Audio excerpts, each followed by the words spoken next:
हे पहा, अंधश्रद्धा निर्मूलन कायदा असतानाही आज मात्र खेडेगावामध्ये सर्रासपणे हा प्रकार घडत असतो. अशा कारणाने कोणाचं भलं होतंच असं नाही, परंतु असे प्रकार हे का करत असतात नक्की लोक हेही समजत नाही. जे असे सल्ले देतात त्यांना त्यांची स्वतःची प्रगती करून घेता येत नसेल तर ते दुसऱ्याची प्रगती काय करणार. यातून नक्कीच कोणाला ना कोणाला त्रास होऊ शकतो. या ठिकाणी लहान मुलांचा वावर हा जास्त प्रमाणात असल्यामुळे असे हे उद्योग करणाऱ्यांनी, ज्यांना अंधश्रद्धा ही खूप महत्त्वाची आहे, त्यांनी आपल्या घराजवळ असे उतारे टाकावेत अशी नागरिकांमधून मागणी होत आहे.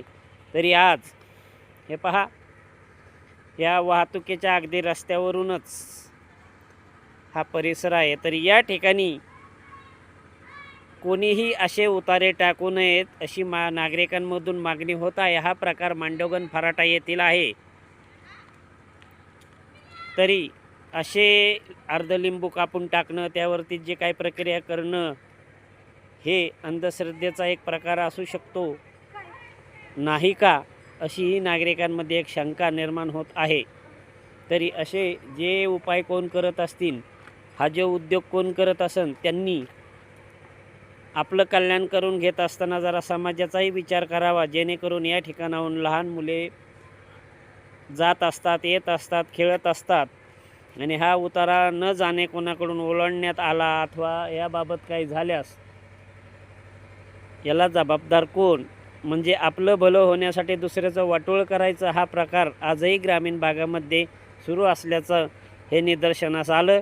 तरी हा जो उद्योग कोण करत असेल त्यांना एक समाजाच्या वतीने एक विनंती आहे, आपण हे उद्योग आपल्या भागामध्ये करावेत, जेणेकरून इतरांना त्रास होऊ नये. हे असे लहान लहान लेकरं खेळत असतात आणि यांच्याकडनं न जाणून जर असा उतारा हा ओलांडण्यात आला तर याचा त्रास हा नक्की होऊ शकतो.